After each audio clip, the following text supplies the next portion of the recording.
તો બાળકો ક્લિયર દેખાય છે? યસ, બિલકુલ ક્લિયર સેટઅપ છે આપણું અને આપણને ક્લિયર દેખાય છે. આજના લેક્ચરમાં આપણે સ્થિતિ ઉર્જાનો પાર્ટ 2 જોવાના છે. સ્થિતિ ઉર્જાનો પાર્ટ 2 જોવાના છે. પાર્ટ 1 આપણે ઓલરેડી ક્લિયર કરી દીધું છે. આજે આપણે પાર્ટ 2 જોવાના છે. પાર્ટ 1 માં આપણે યુ એટલે આપણા જે ગુરુત્વ પ્રવેગ અથવા ગુરુત્વાકર્ષી ક્ષેત્રને કારણે જે આપણને સ્થિતિ ઉર્જા મળે છે એ સ્થિતિ ઉર્જા આપણે લખી હતી U બરાબર માઈનસ WG. WG એટલે શું બેટા? WG ગુરુત્વ બળ વડે થતું કાર્ય, અને આને સોલ્વ કરીએ તો આપણને માઈનસ માઈનસ પ્લસ થઈને શું આન્સર મળતું હતું? mgh. એટલે સ્થિતિ ઉર્જાનું સૂત્ર આપણે હંમેશા માટે શું યાદ રાખીશું બેટા? U બરાબર mgh. બોલો હા કે ના? Yes or no? Yes yes, બિલકુલ ક્લિયર, બિલકુલ ક્લિયર.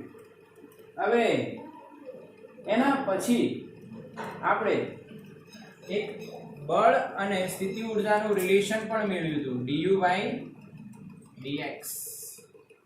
du/dx સ્થિતિ ઉર્જાનો અંતરની સાથેનો ફેરફારનો દર નું ઋણ મૂલ્ય એ તેના પર લાગતા બાહ્ય બળ બરાબર હોય છે. આવું પણ આપણે જાણ્યું હતું. હા કે ના? યસ.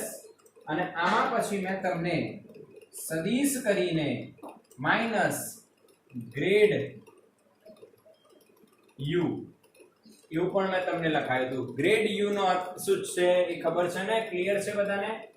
F બરાબર minus del u by del x i caret minus del u by del y j caret minus del u by del z k caret. આવું થાય બેટા, આવું થાય. ક્લિયર છે? Yes or no? Yes or no? બિલકુલ clear છે, બિલકુલ clear. સમજાઈ ગયું બધાને? હા, સમજાઈ ગયું, સમજાઈ ગયું. તો બેટા હવે આજે આપણે NCERT માં આગળ વધીએ અને NCERT ને સમજીએ. તો અહીંયા આપણને યાંત્રિક ઉર્જા સંરક્ષણનો નિયમ આપેલો છે. અહીંયા આપણને શું આપેલું છે બેટા? યાંત્રિક ઉર્જા સંરક્ષણનો નિયમ.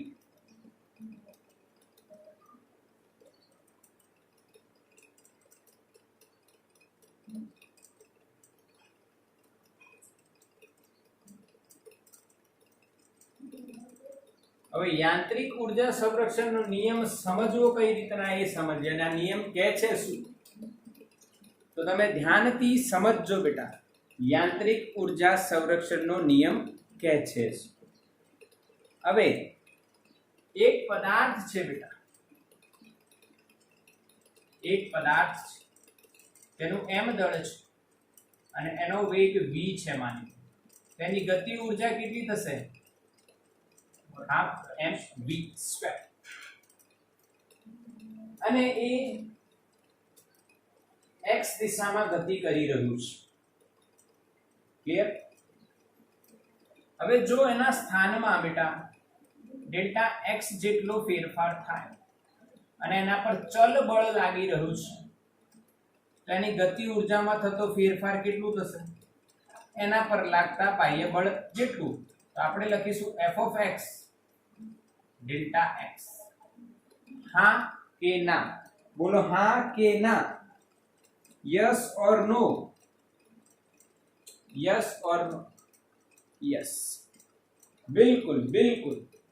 જો આ જ વાત આપણે આ પદાર્થ પડતો હોય અને ત્યારની વાત કરીએ તો એની જે સ્થિતિ ઉર્જાની વાત કરીશું આપણે. સ્થિતિ ઉર્જા ખબર છે ને? ક્લિયર દેખાઈ રહ્યું છે? યસ, ક્લિયર છે. સ્થિતિ ઉર્જાની વાત કરીએ તો જો સ્થિતિ ઉર્જાની વાત કરીએ બેટા, જ્યારે આપણે એને આ દિશામાં લઈ જઈએ ઉપર, તેની જે અંતર સાથે સ્થિતિ ઉર્જા બદલાય છે એ ડેલ્ટા યુ આપણને મળે છે f of x delta x, પરંતુ આગળ શું આવે માઇનસ. હવે તમને આ કઈ રીતના હું સમજાવું કે આમાં માઇનસ કેમ ને આમાં પ્લસ કેમ? તો એક સિમ્પલ લોજિક આપો. આ કાર્ય ઊર્જા પ્રમેય છે, આ કાર્ય ગતિ ઊર્જા પ્રમેય છે, ના કાર્ય સ્થિતિ ઊર્જા પ્રમેય છે. એટલે આનો એક કન્સેપ્ટ હું તમને આપું છું, અહીંયા લોજિક આપું છું. લોજિક, એક પદાર્થને આપણે h ઊંચાઈ પર વિચારીએ તો એની સ્થિતિ ઊર્જા કેટલી છે બેટા? mgh. h ઊંચાઈ પર વિચારીએ તો એની સ્થિતિ ઊર્જા કેટલી છે? mgh. ગતિ ઊર્જા કેટલી? 0. હવે માની લો એ જ પદાર્થ અહીંયાથી પડીને h/2 ઊંચાઈ આવી જાય કે h/2 જેટલું અંતર કાપે, તો આની જે ગતિ ઊર્જા છે એ 0 નહીં હોય. હવે કંઈક ને કંઈક હશે, હાફ mv². પર સ્થિતિ ઊર્જા જે છે એ થઈ જશે mgh/2. એટલે જ્યારે પદાર્થ મુક્ત પતન પામે કે આપણે ફેંકી ગમે તે હોય, મુક્ત પતન પામે, ચલો અત્યારે ઇનિશિયલી 0 છે, મુક્ત પતન પામે છે, તો એની ગતિ ઊર્જા 0 છે અને સ્થિતિ ઊર્જા મહત્તમ છે. પણ જેમ નીચે આવશે તેમ ગતિ ઊર્જામાં વધારો અને સ્થિતિ ઊર્જામાં ઘટાડો થાય છે. હા કે ના? હા કે ના? યસ. તો કાર્ય ઊર્જા પ્રમેય જ્યારે તમે લખશો આના માટે, તો કાર્ય ગતિ ઊર્જા માટે તમે લખશો ડેલ્ટા કે બરાબર fx ડેલ્ટા x, જો ડેલ્ટા x અંતર છે અને fx બળ છે, અને ડેલ્ટા u બરાબર બી તમે fx ડેલ્ટા x જ લખશો, પણ ડેલ્ટા u માં શું આવશે? માઈનસ. એટલે અહીંયા આપણે શું કરીશું? માઈનસ. Clear concept? હા કે ના? ખબર પડી? યસ. તો અહીંયા યાદ રાખજો, જો ગતિ ઊર્જા ધન લો તો ગતિ ઊર્જાનો ફેરફાર ધન હોય તો સ્થિતિ ઊર્જાનો ફેરફાર શું હશે? ઋણ. જો સ્થિતિ ઊર્જાનો ફેરફાર ધન હોય તો ગતિ ઊર્જાનો ફેરફાર ઋણ આવે. એક કિસ્સો કયો? એવો બી કિસ્સો આપી દો. જો આ પદાર્થ અહીંયા છે બેટા, અને પ્રારંભિક વેગ v થી ફેંકું છું, આની ગતિ ઊર્જા થશે હાફ mv², અને સ્થિતિ ઊર્જા શું કહેવાય? લગભગ 0. પરંતુ જ્યારે મહત્તમ ઊંચાઈએ પહોંચશે ત્યારે એનો વેગ શું થઈ જશે? 0, અને સ્થિતિ ઊર્જા શું થશે? mgh. તો અહીંયા આમ જેમ ઉપર જાય છે તેમ ગતિ ઊર્જા ઘટે છે, એટલે ડેલ્ટા કે શું આવે? ઋણ.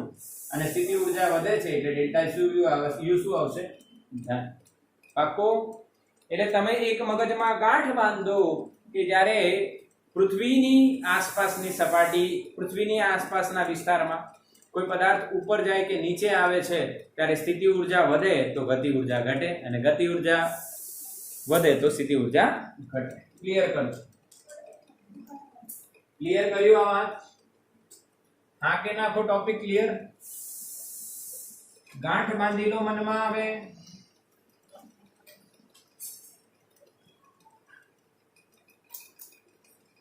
તો f(x) બળની અસર હેઠળ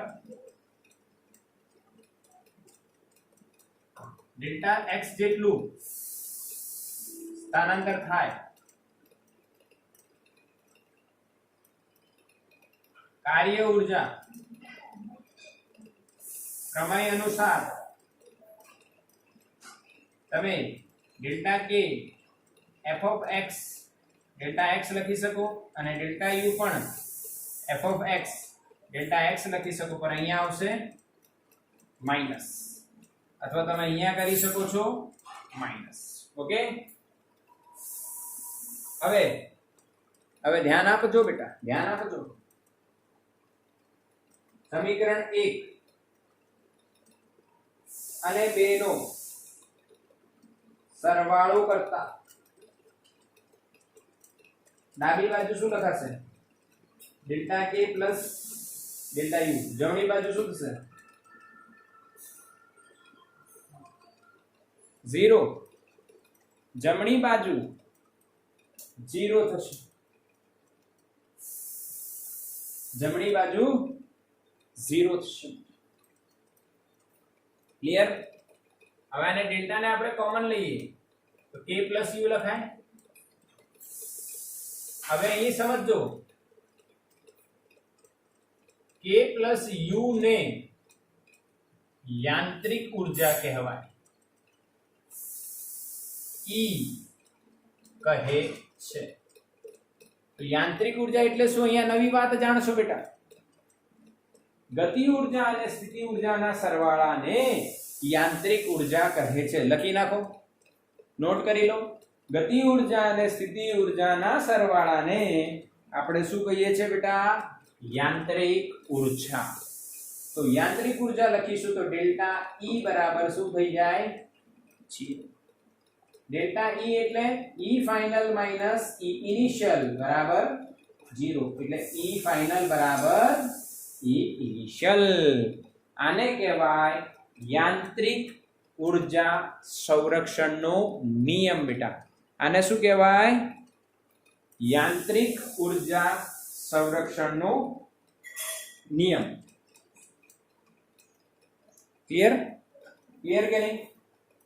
yes or no? Yes or નો?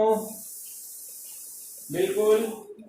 આને લખી લઈએ આપણે k final plus u final is equal to k initial plus u initial. આ બધા સૂત્રો યાંત્રિક ઊર્જા સંરક્ષણનો નિયમ દર્શાવે છે. પર તમારે દાખલાઓમાં સીધો આ લગાવવાનો. આને યાંત્રિક ઊર્જાનું સંરક્ષણ થયું એવું કહેવાય.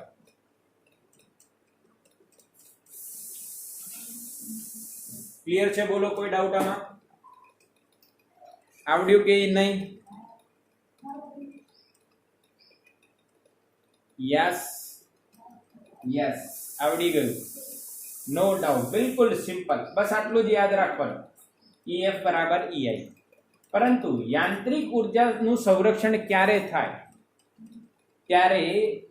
જ્યારે થાય ત્યારે તમારે એક વસ્તુ નોટ કરવાની કે અહીંયા જે કાર્ય આવે, અહીંયા જે કાર્ય થાય છે એ કાર્ય સંરક્ષી બળની અસર હેઠળ થવું જોઈએ. તો જ યાંત્રિક ઊર્જાનું સંરક્ષણ થયું કહેવાય. તો પ્રશ્ન એવો આવે કે સંરક્ષી બળ એટલે શું? તો સંરક્ષી બળ એટલે શું? તો કે જે બળ વડે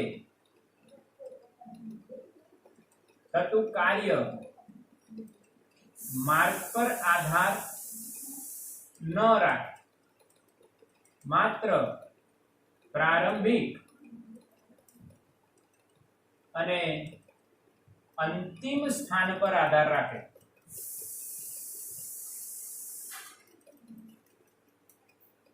તેને સંરક્ષી બળ કહે છે.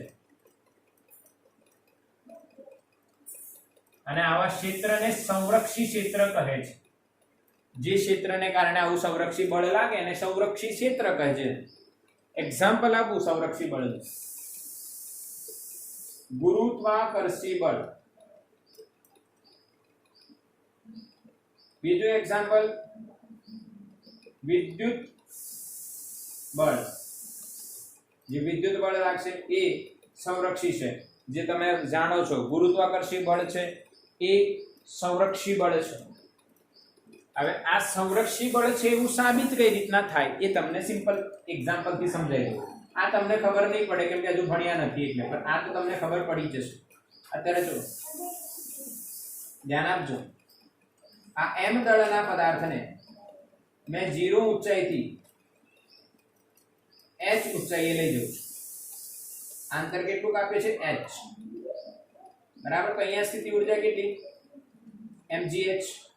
બરાબર. અહીંયા કાર્ય કેટલું? mgh જ થાય ને? હા કે ના? અહીંયા સ્થિતિ ઊર્જા કેટલી? 0. કાર્ય કશું કર્યું નથી. અહીંયા h ઉપર લાયા તો કાર્ય કર્યું mgh. હવે તમે એને એક રસ્તો આમ છે આમ લાયા,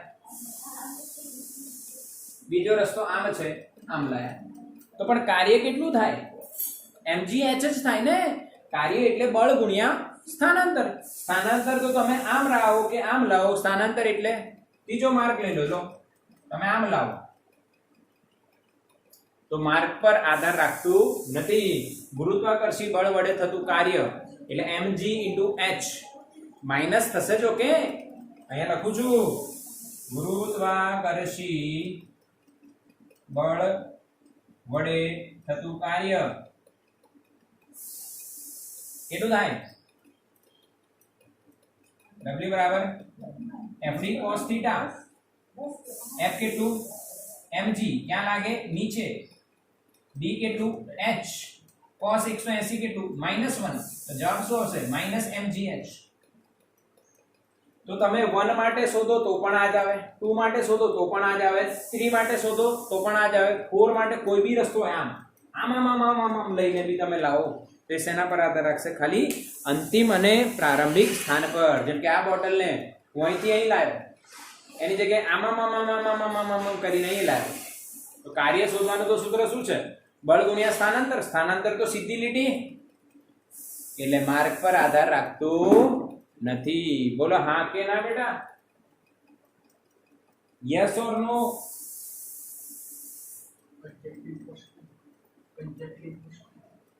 આને ઇંગ્લિશમાં કહેવાય કન્ઝર્વેટિવ.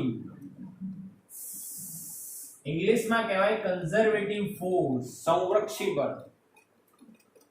પાકું? હા કે ના? બોલો આવડ્યું કે નહીં બેટા? બિલકુલ પાકું, તમને ક્લિયર આવડી ગયું છે, એકદમ ક્લિયર આવડી ગયું છે.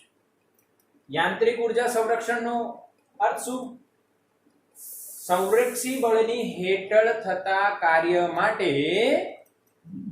તંત્રની કુલ યાંત્રિક ઉર્જા હંમેશા અચળ રહે છે. એટલે કે અંતિમ બરાબર પ્રારંભિક, અને એનો ફેરફાર શું થાય? સ્ક્રીનશોટ લો, સ્ક્રીનશોટ.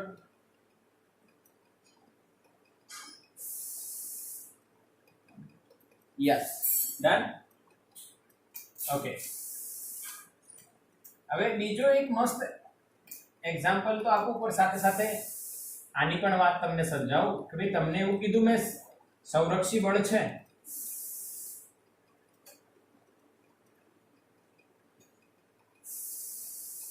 પર સાથે સાથે અસંરક્ષી બળ બી હશે ને? નોન કન્ઝર્વેટિવ ફોર્સ બી તો હશે. તેની વ્યાખ્યા શું થશે? જે બળ વડે થતું કાર્ય માર્ગ પર આધાર રાખે.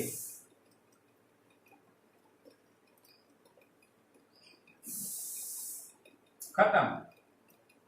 આખી વ્યાખ્યા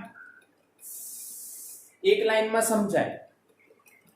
જે બળ વડે થતું કાર્ય માર્ગ પર આધાર ન રાખે તો સંરક્ષી, અને રાખે તો અસંરક્ષી. એક્ઝામ્પલ, ઘર્ષણ બળ. ધ્યાન આપજો, ધ્યાન આપજો. હા, ધ્યાન આપજો. ઘર્ષણ બળમાં કેમ કાર્ય માર્ગ પર આધાર રાખે છે? ધ્યાન આપજો, સમજવાની વાત છે.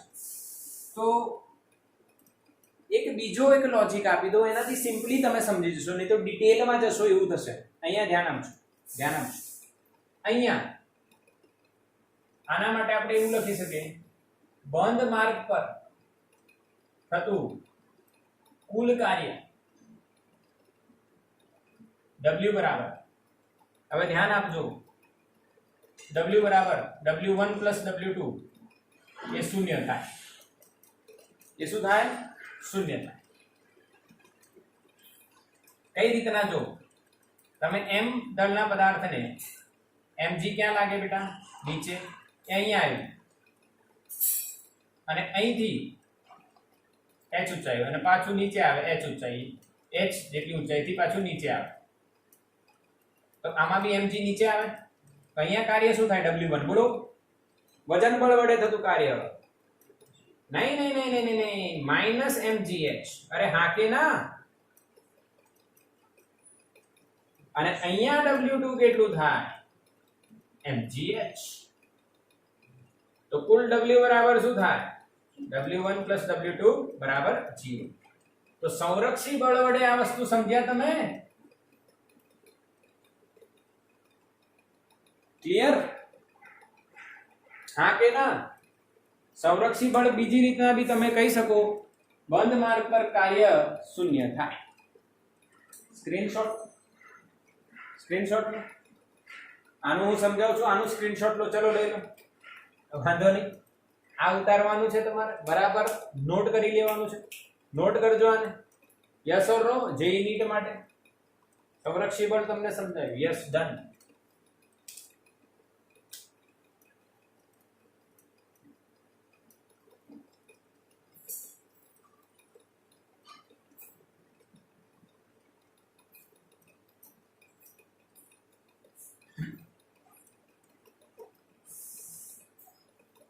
चलो, असंरक्षी बल એટલે જે માર્ગ પર આધાર રાખે ઘર્ષણ બળની વાત થાય છે.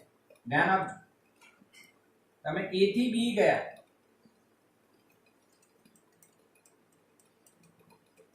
અને પાછા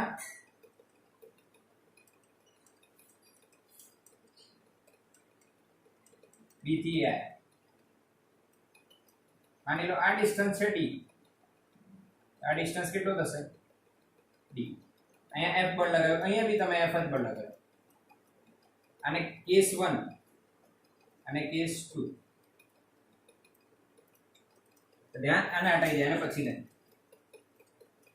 કેસ 1 માં કાર્ય કેટલું? W1. W1 કેટલું થાય? ઘર્ષણ બળ વડે થતું કાર્ય.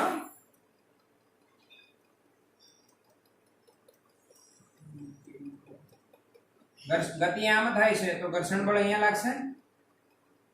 W બરાબર F1 * D. પર આગળ શું આવશે? માઈનસ. કેમ કે આમ જાય છે. હા, આમ જાય છે. V આમ છે તો ઘર્ષણ બળ આમ લાગશે. એના વડે કાર્ય થતું ઋણ આવશે બી. કેસ 2 માં આપણે પાછા આવીએ.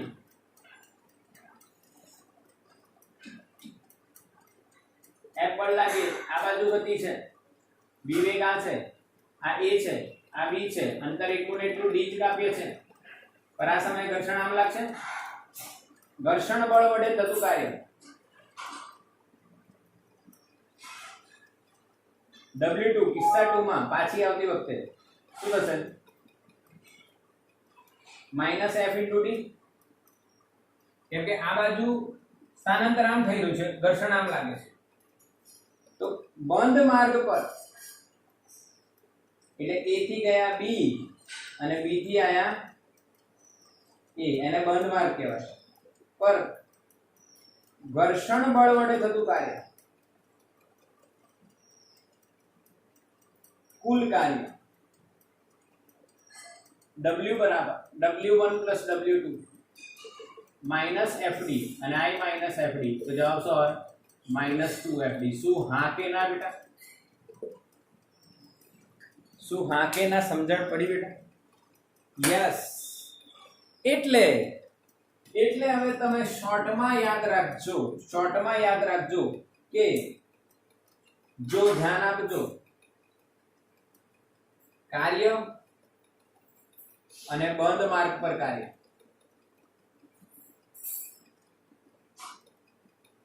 સિમ્પલ. સંરક્ષી બળ હોય તો કાર્ય શું થશે? આના માર્ગ પર અહીંયા લખ્યું કાર્ય માર્ગ પર આધાર રાખે કે નહીં? ન રાખે. અને અસંરક્ષી બળ હોય તો રાખે. ક્લિયર? અને બંધ માર્ગ પર થતું કાર્ય જે છે એ આમાં 0 થાય અને આમાં અસંરક્ષીમાં 0 ન થાય. બોલા શોર્ટકટ થઈ ગયું તમારા માટે? હા કે ના બેટા? યસ, બિલકુલ ક્લિયર બેટા. સમજાયું?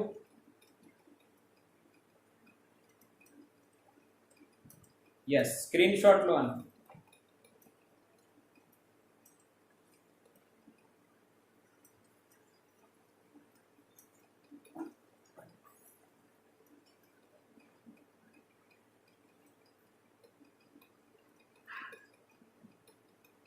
ચલો ડન.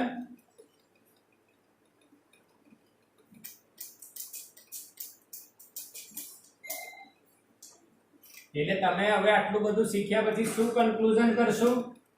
યાંત્રિક ઉર્જા સંરક્ષણનો નિયમ એટલે શું? સંરક્ષી બળ અસર હેઠળ થતા કાર્ય માટે તંત્રની કુલ યાંત્રિક ઉર્જા નું સંરક્ષણ થાય છે. એટલે પ્રારંભિક બરાબર અંતિમ થાય છે. ઓકે, સંરક્ષી બળ કોને કહેવાય? કાર્ય માર્ગ પર આધાર ન રાખે, બંધ માર્ગનું કાર્ય શૂન્ય થાય. અસંરક્ષી બળ કોને કહેવાય? કાર્ય માર્ગ પર આધાર રાખે, બંધ માર્ગનું કાર્ય શૂન્ય થાય નહીં. ક્લિયર? યસ. Okay okay. હવે યાંત્રિક ઉર્જા સંરક્ષણનો ઉપયોગ ગુરુત્વાકર્ષી ક્ષેત્રમાં થતી ગતિ માટે. યાંત્રિક ઉર્જા સંરક્ષણના નિયમનો ઉપયોગ સમજીએ બેટા, કઈ રીતના થશે? ગુરુત્વાકર્ષી ક્ષેત્રમાં થતી ગતિ માટે કઈ રીતના થશે? તો આપણે એને સમજવા માટે એક લોજિક આપું છું તમને. એક પદાર્થ છે, એક બોલ લઈએ, માની લો કેપિટલ H હાઈટ છે બેટા. અહીંયા એક બોલ છે, અહીંયા શું છે? બી નીચે લઈએ, અહીંયા એક બોલ છે, એની હાઈટ કેટલી છે?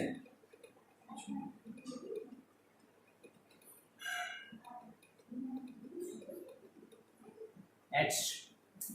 તો અહીંયા આપણે એનો વેગ લખીશું. પહેલા તો વેગ લખીશું. વેગ ધ્યાન આપજો, બાજુમાં જ ચાર્ટ બનાવું છું, મજા આવશે.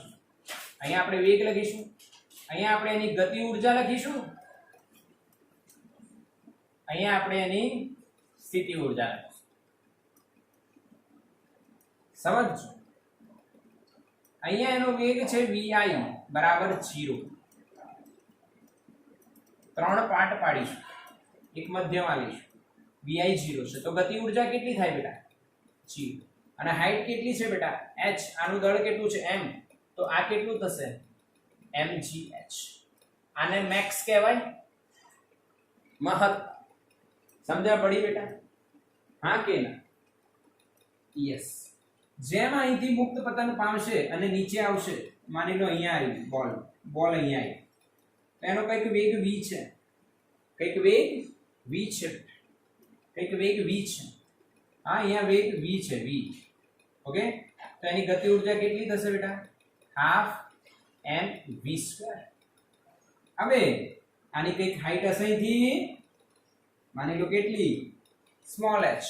તો આની હાઈટ ને કારણે સ્થિતિ ઉર્જા થઈ જશે mgh. સ્થિતિ ઉર્જા ઘટી, ગતિ ઉર્જા વધી. યસ ઓર નો? અને ફાઇનલી અહીંયા એનો વેગ જ્યારે અથડાય છે જમીન સાથે, એનો વેગ vf થઈ જાય છે. આ vf થઈ ગયું. આને આપણે kmax કહી શકીએ અને એને હાફ mvf² કહેવાય. મેક્સિમમ કે કેમ કે એની ગતિ ઉર્જા એનો વેગ સૌથી વધારે અહીંયા જ હોય, √2gh. યાદ છે ને? મુક્ત પતન કરાવીએ તો અહીંયા એની સ્થિતિ ઉર્જા કેટલી થઈ જાય? c. પાક્કું બેટા? હા કે ના?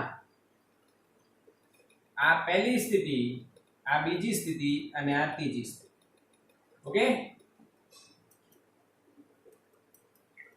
ફીલ કરાવું તમને, ફીલ કરાવું બેટા. ફીલ કરીશું આપણે, ફીલ કરીશું.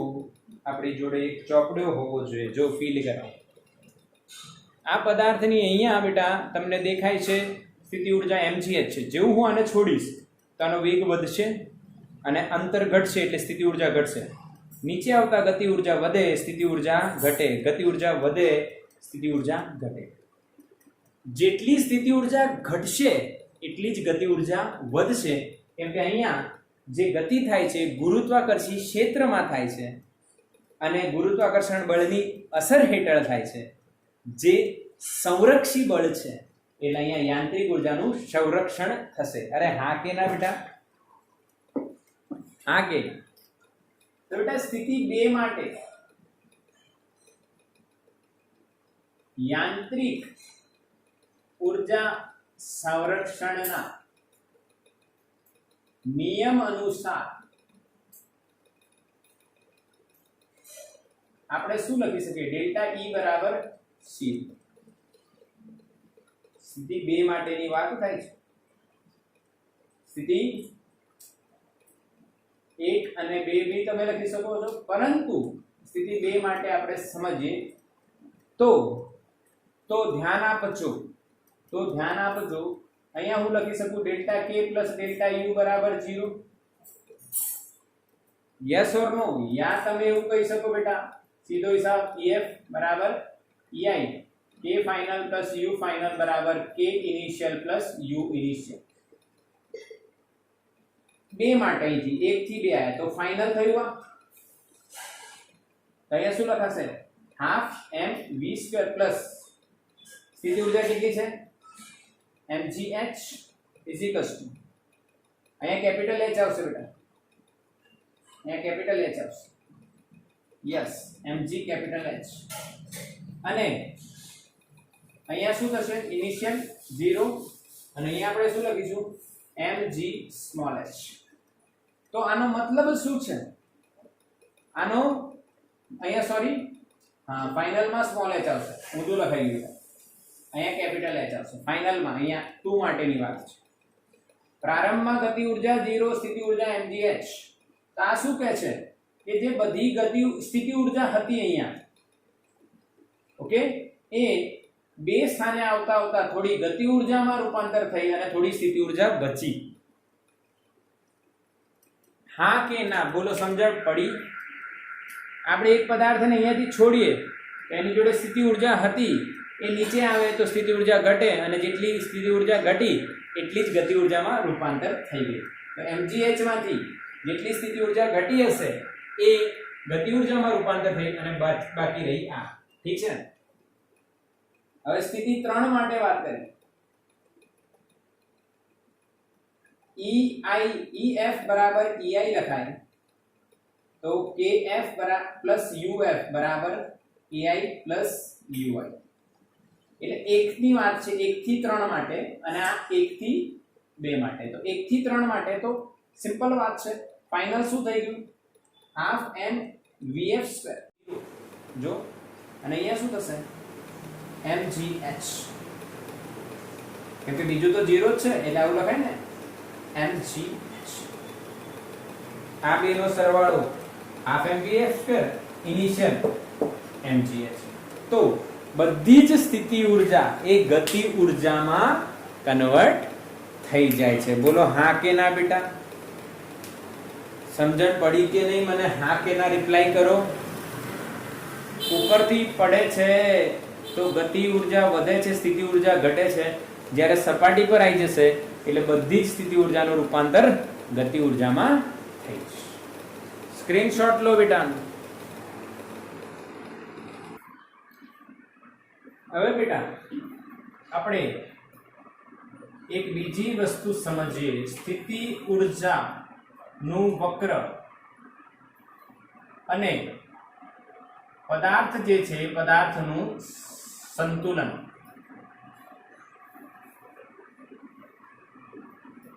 આ બે વસ્તુ તમારે સમજવાની છે. આપણને એક હું તમને અહીંયા એક આલેખ દોરીશ હમણાં. એક આલેખ દોરીશ. કોના વિરુદ્ધ કોનાનો આલેખ દોરું છું? u વિરુદ્ધ x નો આલેખ દોરું છું બેટા. ઓકે, અહીંથી સ્ટાર્ટ થાય છે. આવો આલેખ મેં ડ્રો કર્યો. આને હું A પોઈન્ટ કહું, આને હું B પોઈન્ટ કહું,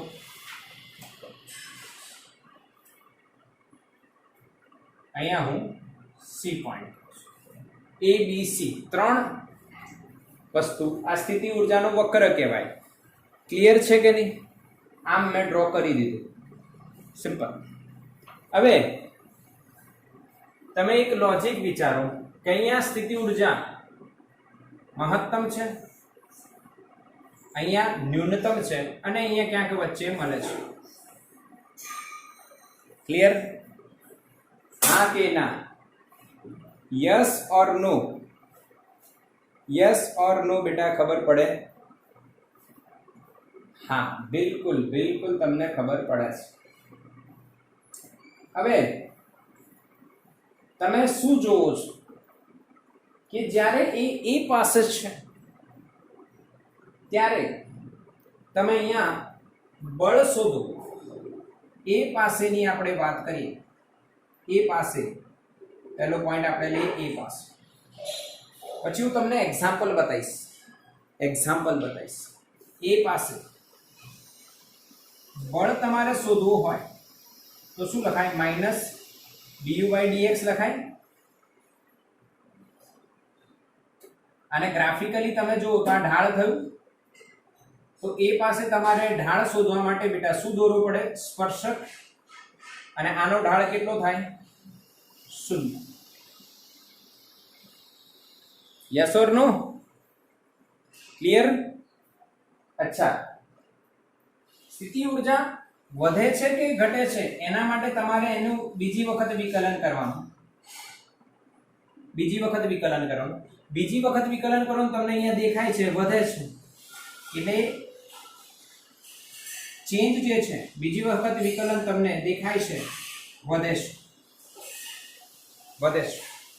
હા કે ના?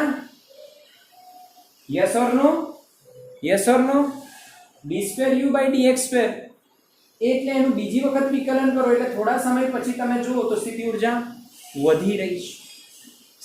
વધી રહી છે.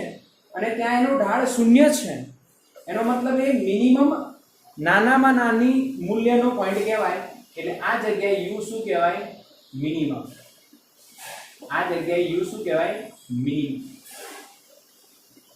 અને મિનિમમ હોય તો કયું સંતુલન કહેવાય બેટા? u. સ્થિતિ ઉર્જા મિનિમમ હોય તો કયું સંતુલન કહેવાય? સ્થાયી સંતુલન.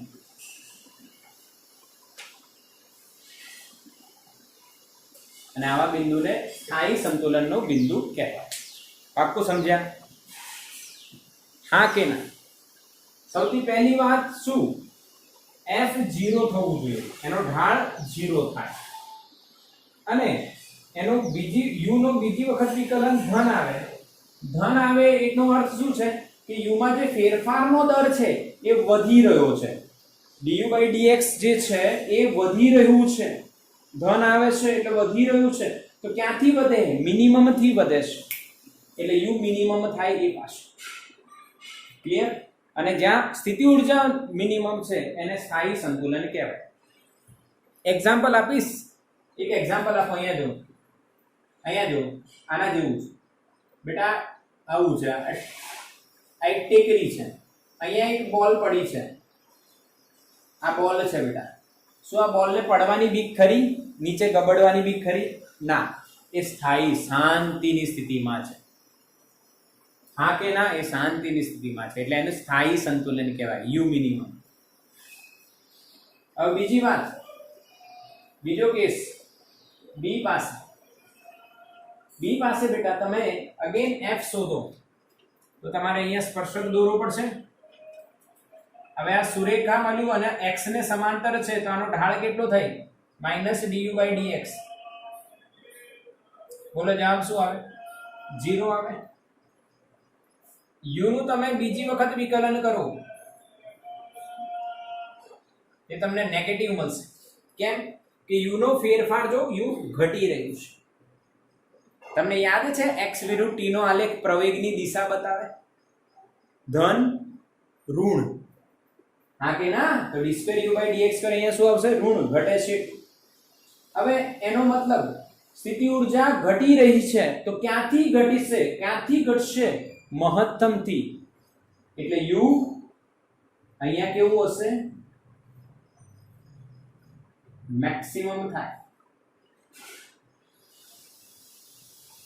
અને u મેક્સિમમ હોય તો એ સંતુલનમાં ન કહેવાય, અસ્થાયી સંતુલનમાં કહેવાય. સંતુલનમાં તો ખરું, અસ્થાયી સંતુલન.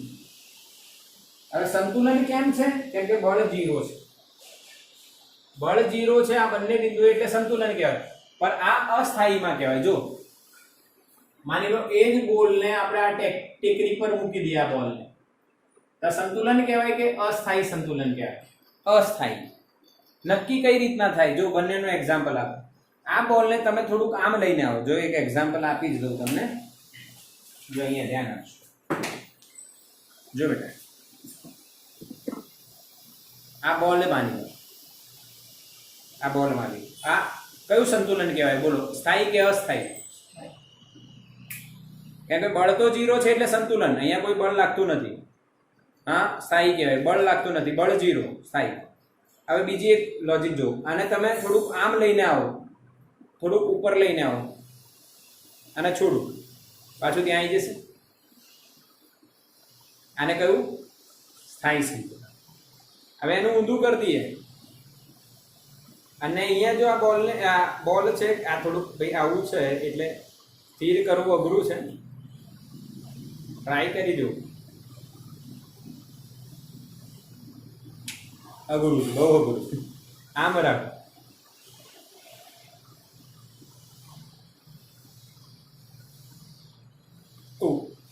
નહીં, અઘરું છે. અહીંયા મૂક્યું હોય, માની લો અહીંયા હોય, ઢાળ વધારે છે એટલે અઘરું છે. અહીંયા હોય તો હવે આને આમ છોડીએ તો એ પાછું પોતાની મૂળ સ્થિતિ પ્રાપ્ત કરશે? ના કરે.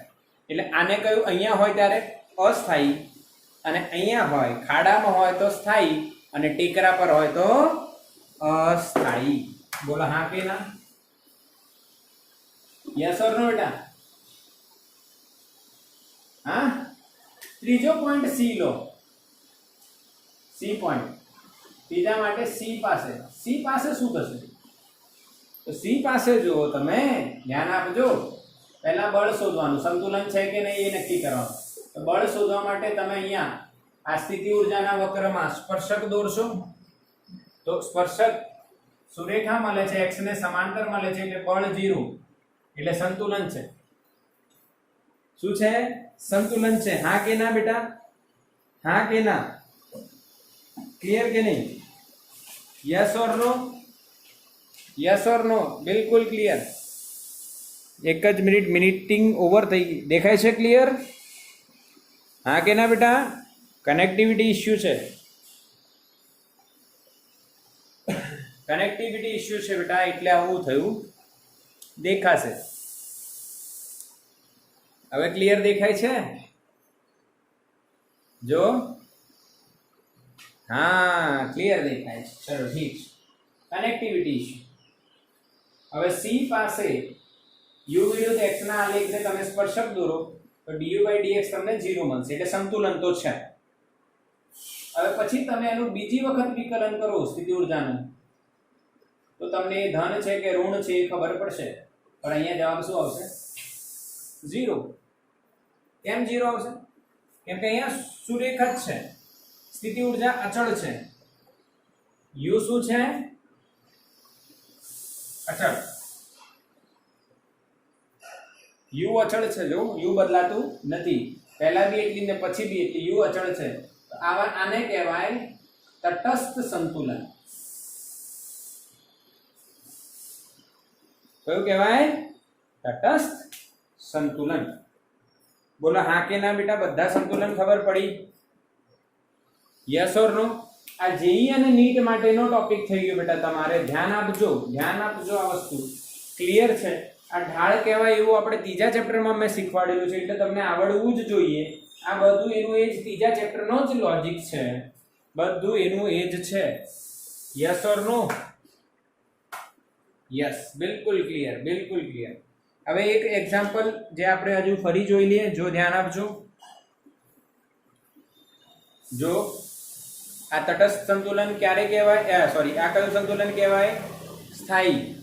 એને તમે બળ લગાડીને સ્થાનાંતર કરાવો, તેની સ્થિતિ ઊર્જા વધે.